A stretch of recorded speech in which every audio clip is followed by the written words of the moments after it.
nhớ trong cái tập hay gì sân tôi này mà thì cái tua mùa gì sai ở xì mòn tôi này có tụi nó thì giờ lớn nó tỏ một xì chỗ đó trong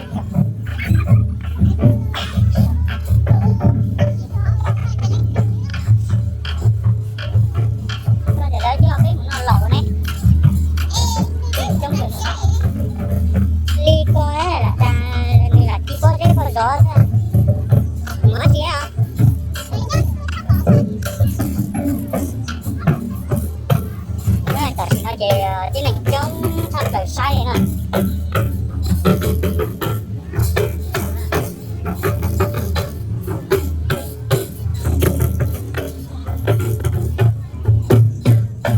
chơi gì tua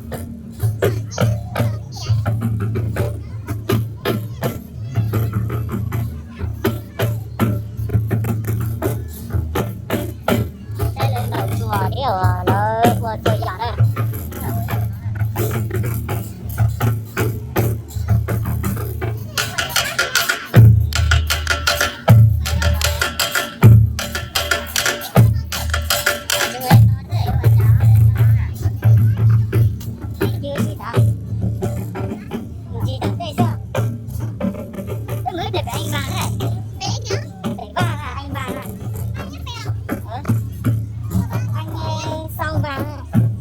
một trăm nếu có hôm nay cô ấy thì cái gì á thì có nữa lên nhà có hôm nay cô ấy con khóc lên đây nó để lấy tao múa có khả năng là lấy tao múa hay là đâu có cũng đang lát trước sẽ chở hồ hay lấy cho con có chơi lấy sao chở đâu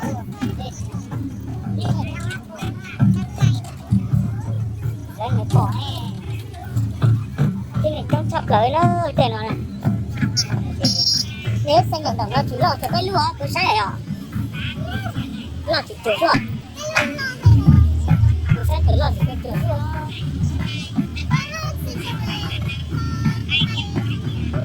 này cái này lúc xanh để này ông ở để cái để nó sẽ được cái này đã cần hơn nữa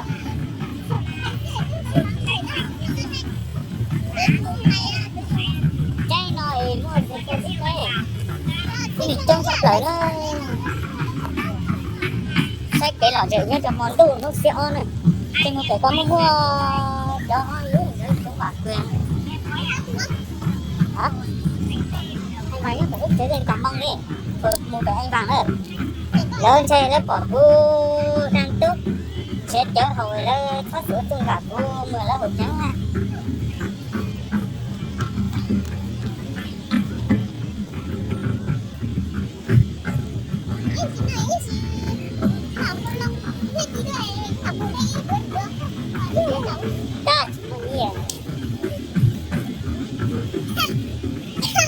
xong rồi có kia hả?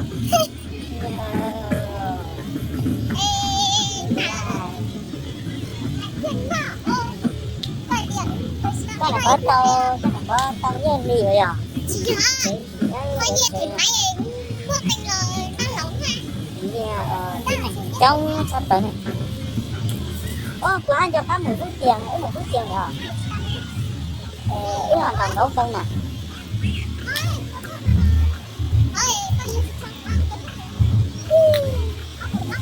Xạo rồi, đấy là thịt xạo.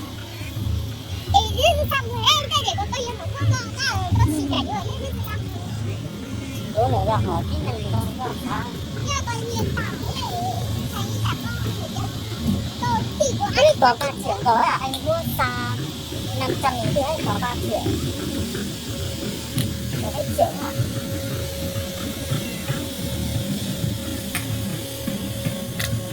Ồ, đến tới luôn rồi. Đấy tổng không tính không có cái này.